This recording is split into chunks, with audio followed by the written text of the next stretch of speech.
Chapitre 1. Karna Pisassini. Qui est ce Karna Pisassini? Karna veut dire oreille et Pisassini veut dire diablesse. Cette déesse se trouve au pied de la déesse mère Kali. Dans un des chapitres suivants, on verra si c'est une déesse ou une démone. Pour l'heure, on va voir la procédure à suivre pour l'invoquer. Alors, pourquoi invoquer cette entité et dans quel but? Elle est souvent convoitée par les sorciers, les voyants et d'autres personnes en raison de son pouvoir surnaturel, notamment dans le domaine de la voyance. Les personnes qui travaillent avec cette déesse peuvent développer des capacités spéciales et des pouvoirs spirituels. Il est essentiel de suivre une méthode correcte pour pratiquer le sadhana de cette déesse. Sadhana veut dire pratique spirituelle. Certains praticiens disent que la déesse Karna Pisassini aurait été formée dans une goutte de sueur de la déesse Kali, mais c'est une fausse croyance. Moi, personnellement, j'ai demandé à Mère Karna Pisassini si elle a été formée ainsi. Elle m'a répondu, c'est faux. Je suis une avatar de la déesse Kali, tout comme Kateri. Kateri est une démone. Dans cette partie, on va voir comment est-ce que moi, j'ai fait le siddhi de la mère Karna Pisassini et les règles à suivre avant le sadhana. Siddhi veut dire la réussite d'une pratique spirituelle. Dans la sorcellerie, Agasthyar est mon gourou, mon guide suprême. Par la méditation de son mantra, je lui ai demandé la permission de faire le sadhana de Karna Pisassini. Cependant, Agasthyar m'a fait comprendre que je dois demander la permission à la déesse Angalaman. Angalaman est une déesse que je vénère depuis mon adolescence. Cela fait au moins 20 ans. Angalaman est aussi une Kali. Elle est la petite sœur de la déesse Kali. Angalaman est le nom dans sa forme sage et elle devient Angali, si elle se met en colère. Angalaman, quand elle parle de Kali, elle dit toujours « ma grande sœur Kali ». Suite à la réponse d'Agasthyar, le lendemain, tout en écoutant le chant de la déesse Angalaman, j'ai médité en pensant à cette déesse que je tournais autour d'elle 3 fois dans son temple. Lorsque je me suis retrouvé dans le Molastanam, c'est-à-dire au cœur du temple, j'ai eu une première vision. Une femme reçoit une pétition et elle demande « est-ce qu'on doit l'accepter ou la rejeter ?» Au moment de rejeter la demande, une autre femme intervient et dit « Attends, on va l'examiner ». Toujours debout dans le Molastanam, j'ai eu une deuxième vision où une femme en sari est apparue et elle a mis dans ma bouche une banane qu'elle avait préalablement épluchée. Le banane est quelque chose de sucré et c'est l'offrande que l'on fait lors d'une cérémonie ou d'un mariage. Enfin, troisièmement, j'ai aperçu un acteur d'un film tamoul en tenue de policier. La police représente le gardien de la paix et de la loi.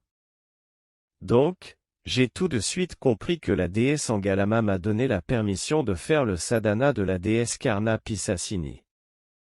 Les visions que j'ai eues lors de ma méditation dans le temple de la déesse Angalaman sont riches en symbolisme et peuvent contenir des messages importants pour mon cheminement spirituel.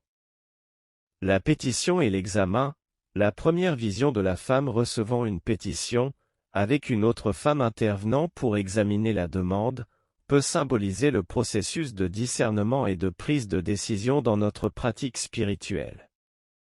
Cela souligne l'importance d'évaluer attentivement les choix qui se présentent à vous avant de prendre des décisions importantes. L'offrande de la banane, la deuxième vision où une femme me donne une banane épluchée peut représenter un geste d'offrande et de nourriture spirituelle. La banane étant un aliment sucré souvent offert lors de cérémonies ou de rituels, cela peut symboliser une bénédiction ou un soutien spirituel que vous recevez. L'acteur en tenue de policier, la troisième vision de l'acteur en tenue de policier peut représenter la protection, l'ordre et la loi. Cela peut indiquer que la déesse Angalaman vous accorde sa protection et son soutien pour entreprendre la sadhana de la déesse Karna Pisassini. Dans l'ensemble, ces visions peuvent être interprétées comme des signes encourageants et des messages symboliques qui vous guident dans votre pratique spirituelle. Cette méthode que je viens de vous citer est la bonne. L'autre moyen de demander la permission de faire le sadhana de Karna Pisassini, c'est d'aller directement dans un temple où les gens invoquent la déesse Kali ou Angalamman. La déesse Karna Pisassini est beaucoup plus orientée pour les gens qui ont déjà vénéré la déesse Kali ou Angalamman. Alors, est-ce qu'on pourrait demander la permission à une autre déesse ou à un dieu? Personnellement, moi, je n'ai pas fait cela donc, je ne peux pas vous le dire avec certitude. Mais, je pense que oui. Bon, revenons à notre sadhana. Une fois la permission obtenue, avant même de commencer le sadhana, il faut faire un yantra que l'on appelle aussi un chakra. Alors pourquoi est-ce qu'on doit faire un yantra? Vous allez appeler une déesse qui erre dans les cimetières ou les crématoriums avec la déesse Kali. Une fois qu'elle est présente chez vous, avec vous, elle a besoin d'un endroit où aller quand vous n'avez plus besoin d'elle. Le chakra est une maison pour que l'entité puisse s'installer, sinon, la nuit, elle sera assise sur votre poitrine ou bien elle sera debout au niveau de votre tête. Maintenant, si vous faites le sadhana sans l'autorisation d'un dieu ou de la déesse mère Kali, que se passerait-il?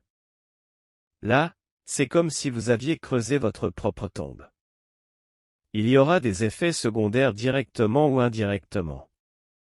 Les effets venant directement de cette Karna Pisassini, c'est que, vous allez vous séparer de votre vie de famille et partir seul. Deuxièmement, cette déesse, elle va vous parler sans arrêt, vous ne supporterez pas ses vibrations et vous pourriez devenir fou à cause de cela. Avec moi, elle me parle uniquement si besoin et uniquement des choses utiles pour moi, sinon, elle reste toujours dans le yantra. Même, si moi je demande quelque chose qui n'a rien à voir avec moi, elle va me répondre, cela ne te concerne pas, et je laisserai tomber. De plus, il est important de reconnaître que travailler avec des entités puissantes comme une avatar de la déesse Kali peut comporter des risques et des responsabilités. Lorsque vous vous engagez dans des pratiques d'invocation ou d'utilisation de pouvoirs spirituels, il est essentiel d'être pleinement conscient des conséquences potentielles et de prendre les précautions nécessaires. Le plus grand danger ne viendra pas de cette divinité mais beaucoup plus, quand vous allez utiliser son pouvoir. La moindre erreur de votre part, cela pourrait vous entraîner vers la mort. Il est donc crucial que quelqu'un qui a déjà fait le sadhana dans la méthode correcte vous guide. Dans les chapitres suivants, à travers mes explications et mes expériences sous forme d'histoires vraies et vécues, vous allez comprendre les dangers d'utiliser le pouvoir de cette déesse.